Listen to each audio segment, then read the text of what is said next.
ఆ కౌలుకి ఉన్నదనేది ఉంటది కదా. ఇది తీసుకెళ్లి రేపు కోర్టులో వేస్తే కౌలు చట్టం ఏం చెప్తుంది, నువ్వు 5 ఏళ్ళు పండించిన తర్వాత దాన్ని వేరే వాళ్ళకి ఇవ్వడానికి వీల్లేదు. అతను వద్దంటే లిఖితపూర్వకంగా తీసుకుని ఇవ్వాలా, లేదంటే అమ్మితే గనక అతనికి అమ్మాలి. రైతు కూడా భూమి మీద కొన్ని హక్కులు కోల్పోతాడేమో. అదే చాలా హక్కులు కోల్పోతాడు. అమ్మాలంటే కూడా అవతల కౌలు రైతుకే అమ్మాలి ఫస్ట్ ప్రయారిటీ. అతను ఆ రేటుకే, నువ్వు చెప్పిన రేటుకే కొనాలని ఏం లేదు. అతను తక్కువ ఉన్నా సరే అంగీకరించాలి. అయితే మరీ తక్కువ కని కాదు, మార్కెట్ వాల్యూ అంట.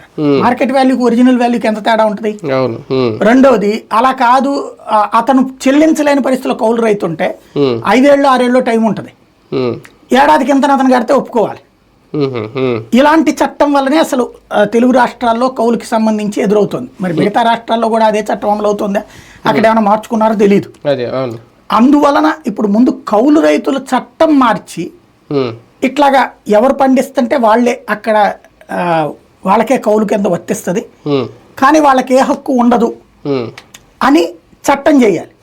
కానీ భారత రాజ్యాంగం ఇచ్చినటువంటి ప్రత్యేక హక్కుల ప్రకారం చూస్తే అట్లాంటి చట్టం చేయడానికి కుదరదు.